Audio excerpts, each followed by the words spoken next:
안녕하십니까. 주선교회 박종우 목사입니다. 오늘은 여러분들과 같이 잠언서 2장의 말씀으로 한번 성경을 풀어보도록 하겠습니다. 잠언서가 솔로몬이 자신의 삶을 되돌아보면서 자신의 후예들에게 또는 앞으로 살아갈 많은 사람들에게 권면의 말을 해주고 있습니다. 성경에 그가 쓰기를 내 아들아 내가 만일 나의 말을 받으며 나의 계명을 내게 간직하며 내 귀를 지혜에 기울이며 내 마음을 명철에 두며 지식을 불러 구하여 명철을 얻으려고 소리를 높이며 은을 구하는 것 같이 그것을 구하며 감추인 보배를 찾는 것 같이 그것을 찾으면 여호와 경외하기를 깨달으며 하나님을 알게 되리니 대저 여호와는 지혜를 주시며 지식과 명철을 그 입에 내심이며 그는 정직한 자를 위하여 완전한 지혜를 예비하시며 행실이 온전한 자에게 방패가 되시나니 대저 그는 공평의 길을 보호하시며 그 성도들의 길을 보존하려 하심이니라.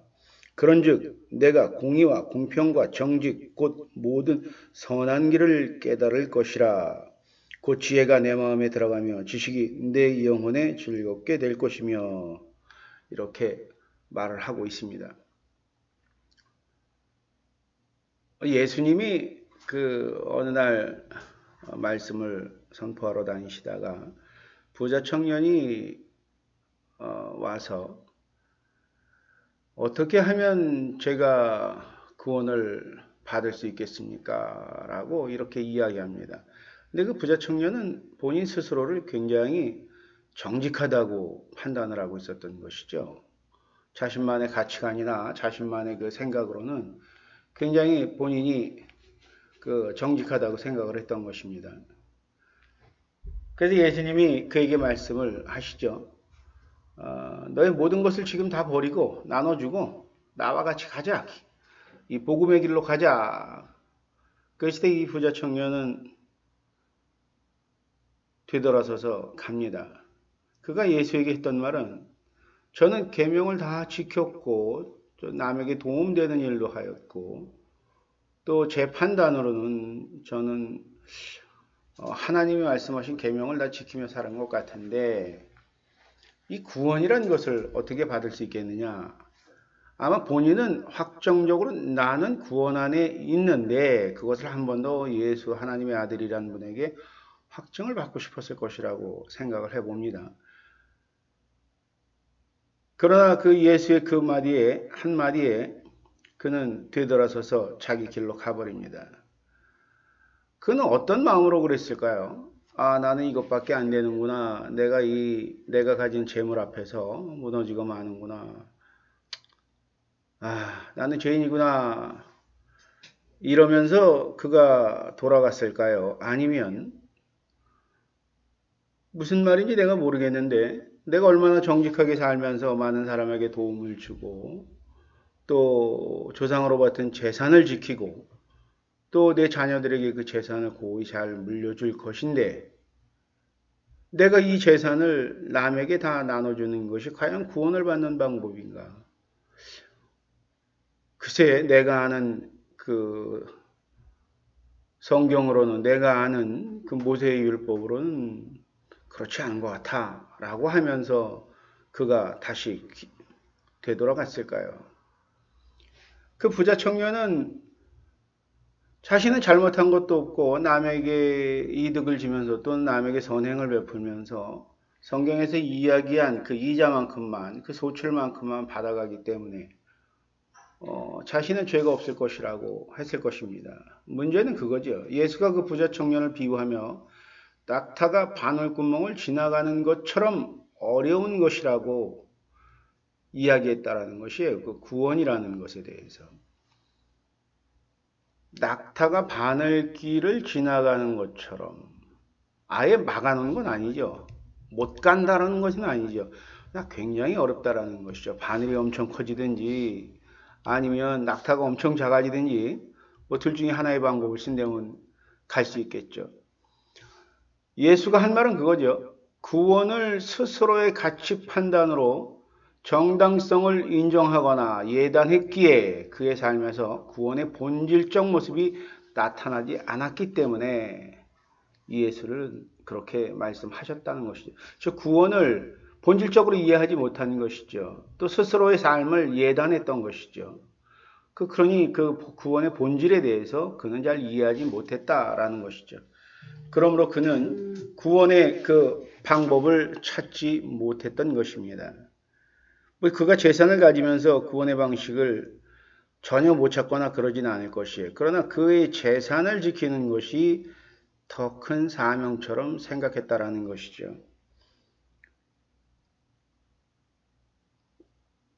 오늘 이 잠언서에 지혜와 명철을 찾으라. 그런데 그 첫 번째 화두는 정직이라는 것입니다.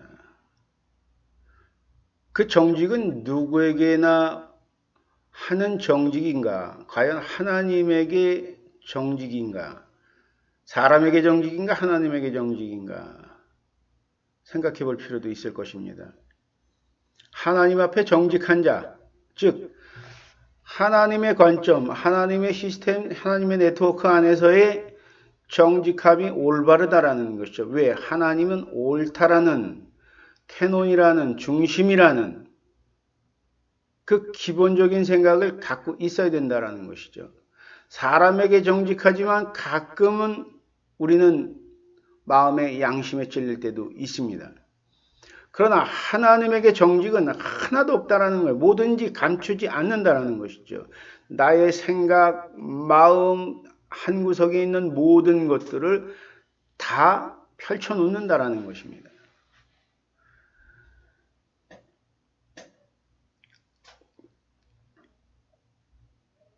대저 여호와는 지혜를 주시며 지식과 명철을 그 입에서 내심이며 그는 정직한 자를 위하여 완전한 지혜를 예비하시며 행실이 온전한 자에게 방패가 되시나니 이렇게 말하고 있다는 것이에요.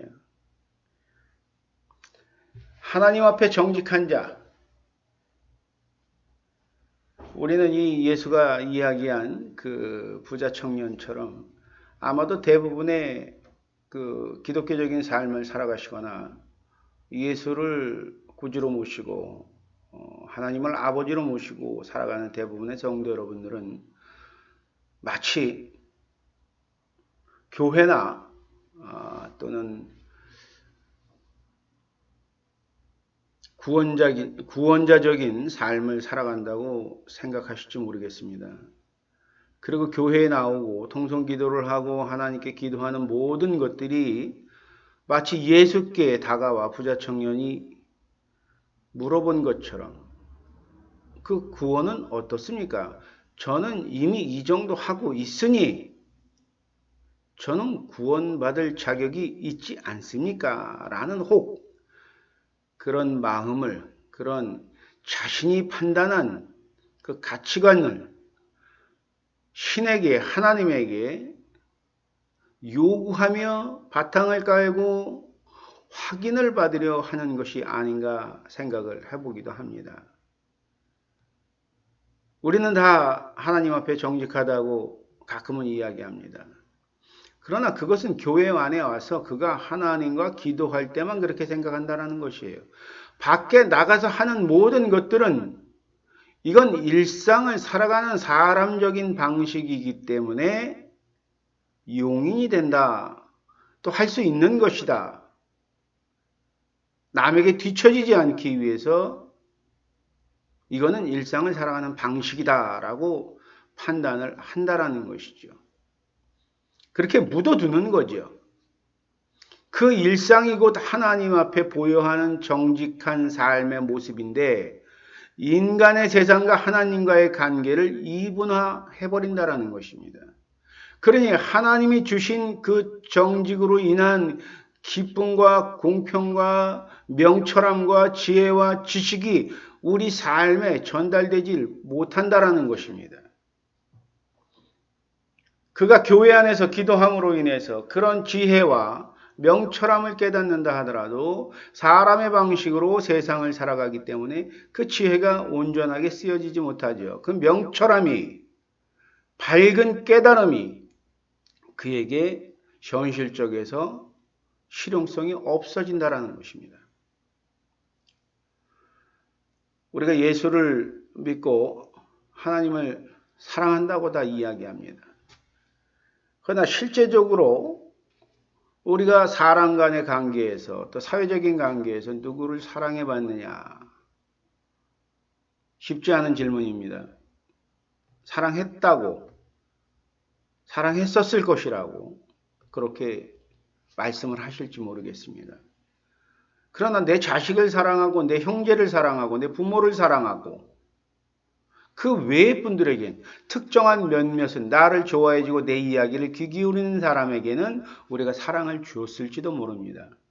그러나 모르는 사람들, 지나가는 사람들, 내 생에서 그렇게 가치가 있다고 판단되지 않은 사람들에게는 우리가 그 사랑을 주었느냐라고 물어본다면 대부분은 아마도 그랬습니다. 그럴 것입니다. 바울은 나는 매일 죽는다라고 이야기했습니다.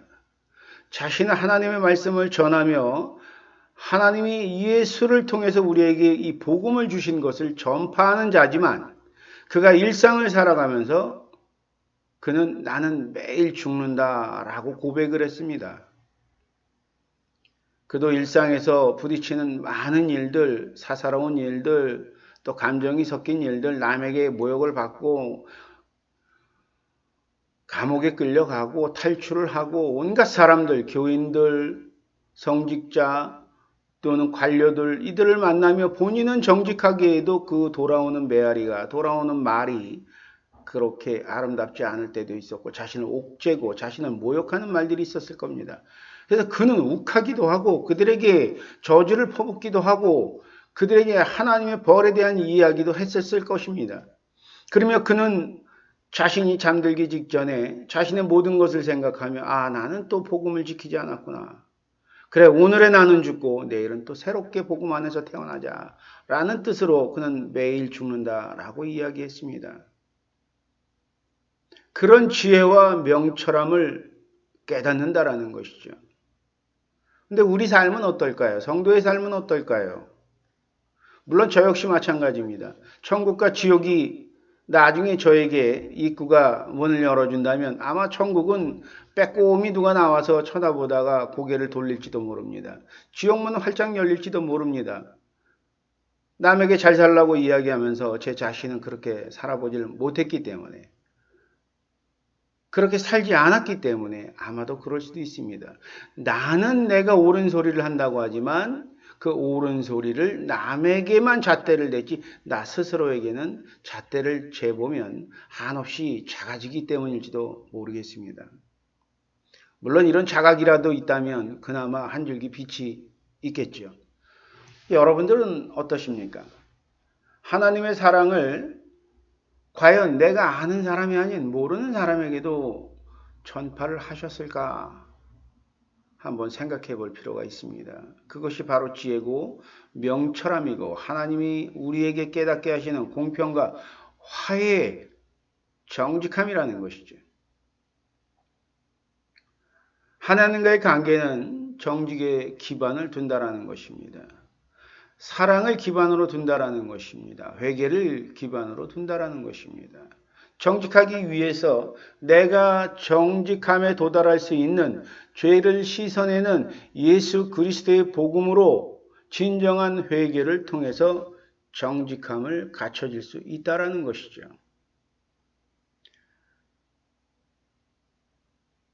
어떻게 내가 이 험한 세상을 경제가 어렵고 바이러스 문제가 계속해서 인류와 국가와 내 주변을 힘들게 하고 어려운 지경에 있습니다.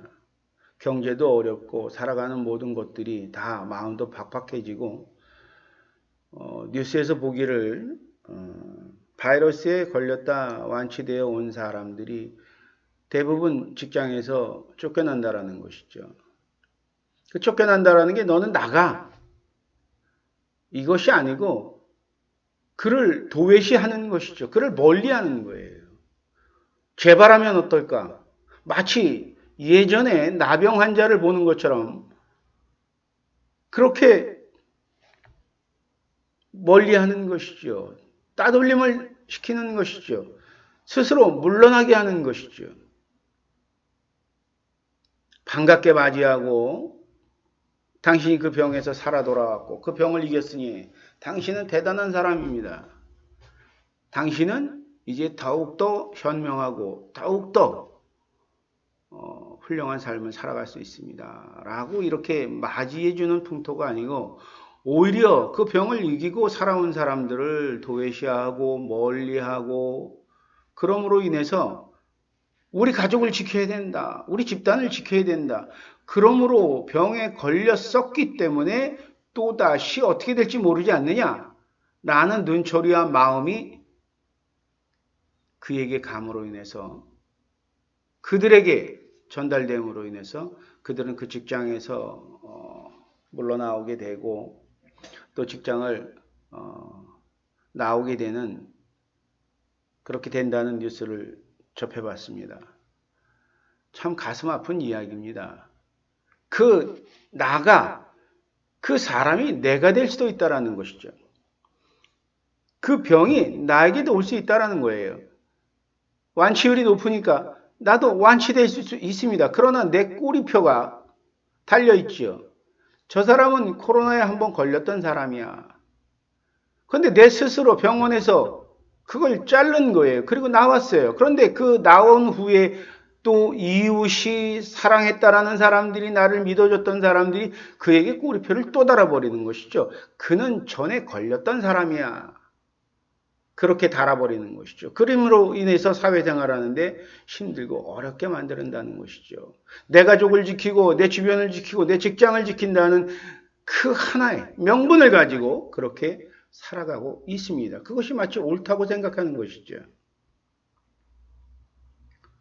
살아가는 방식이 틀린 것이죠. 내 집단을 지키는 방식이 틀리다라는 것입니다. 내 이웃을, 우리 교회를 지키는 방식이 잘못되었다라는 것입니다. 우리 사랑하는 기독교 신자 성도 여러분, 하나님을 올바로 살아가는 것, 하나님 앞에 진짜 정직하는 것, 그것이 무엇인지 우리 모두가 알아야 된다는 것입니다. 우리 모두가 깨달아야 된다는 것입니다. 우리 스스로 하나님 앞에 정직해지려고 노력할 때 하나님이 그것을 인정하고 하나님이 그것을 우리에게 명철로 지혜로 원함으로 인자하심으로 일러주시고 우리 삶을 변화시켜 주신다라는 것을 바로 예수가 증거하고 예수가 몸소 실천하며 부활의 모습을 우리에게 보이셨습니다. 우린 거듭날 수 있습니다. 우린 분명하게 구원받을 수 있습니다. 우리는 분명한 구원적인 삶을 현세에서 살아갈 수 있습니다.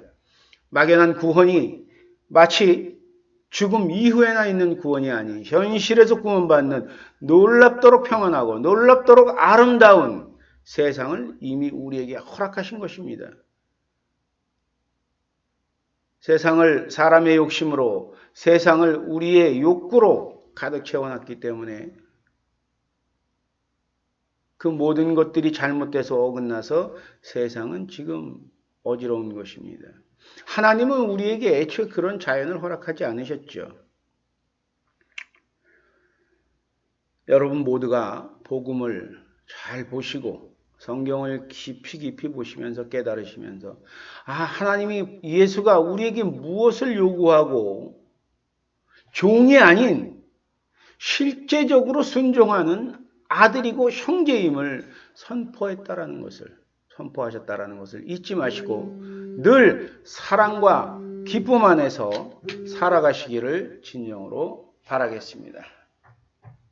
마치겠습니다.